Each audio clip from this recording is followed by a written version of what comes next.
I felt like we came out very strong. I mean, obviously there's stuff that I think that we could have definitely done better, but it's a work in progress. First game underneath us, and now all we're doing right now is just working on trying to improve our game. I mean, you obviously did get off to a really fast start, and then what happened kind of in that lull? There was just a lot of stuff going on. They started bringing a lot of pressure, and some guys made mistakes, and it kind of just slowed the game down. But then we ended up picking it back up, and we just went back to our roots and trusting our technique and working the zone footwork on plays. And even with all the crazy looks they were giving us, we ended up getting back into it in the third and fourth quarter. And what have you seen from UC? Obviously, that's a step up from what you faced the first game. What stands out to you about Cincinnati as you're watching the tape? They're all very hard players. They play very hard. They're definitely very technique sound, and they're going to come in here with a lot of energy, and it's going to be a good game, definitely for sure. And they're all coached very well and use their hands very well. And that's what stood out to me, is that they're all go hard guys. Right, you guys had like 200 yards in your first 4 possessions when you scored those touchdowns, and just what's kind of the feeling as you come over to the sideline that it can't be this easy, or that we're hitting the blocks and we're doing what we're supposed to do, and that's just the result? It's a little bit of everything, especially with that one with Justin Fields when he took off.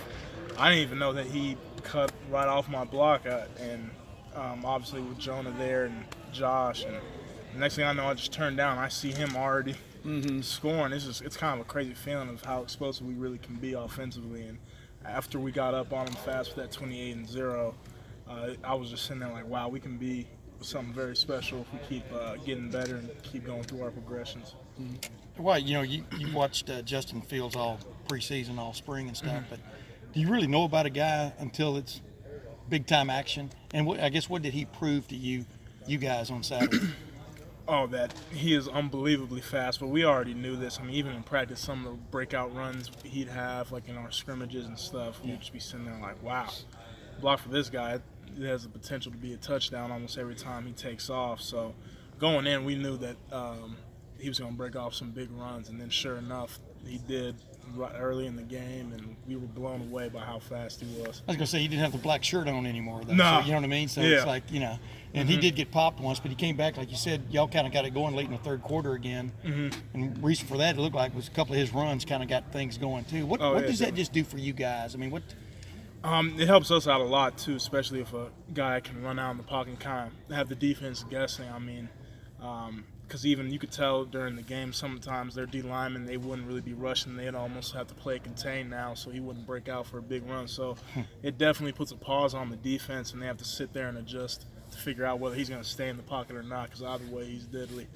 As a lineman, are there certain things you have to watch for when you're blocking for a guy who, like Justin, if he scrambles, he might take off and go make a play versus with the game? Yes, definitely. You gotta finish your blocks. You gotta stay on the block longer, and because you never know, especially too in pass protection, when you sit there and set on a guy, you don't know if he's cutting off right off your block, if he's scrambling out. So definitely just finishing, sustaining blocks longer. How is that different than, I guess, blocking for a guy where if he scrambles, he's just trying to buy time to get the ball out of his hands?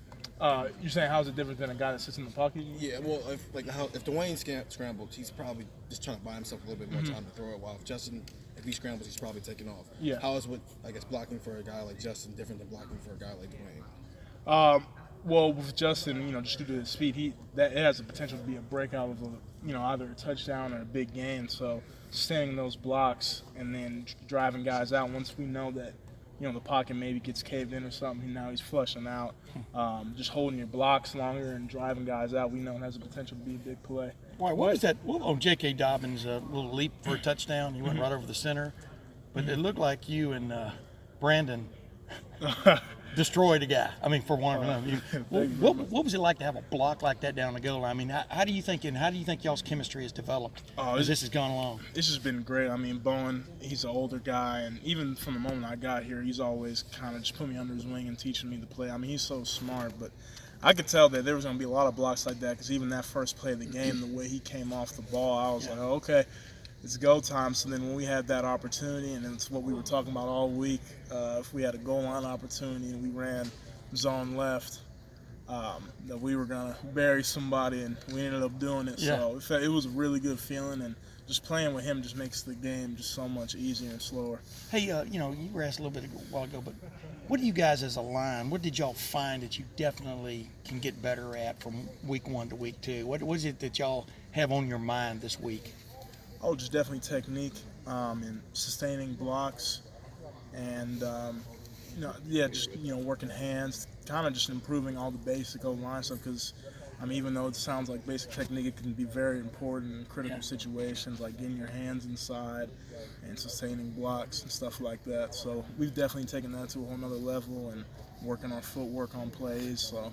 Hey, Wyatt, go is ahead. there much talk about them coming in here trying to, what it would mean to them or their program to knock off Big Brother? I mean, will that be brought up this week? Just the psychological part of them with a guy who used to be here for a long, long time.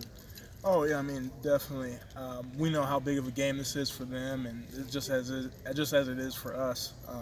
Because looking at the film, especially what they did with UCLA, they're a go-hard team, and when they come in the shoe, they're definitely going to be bringing all types of energy. Because it's right down the street essentially. So we know that they're going to be coming in with a lot of energy and something to prove.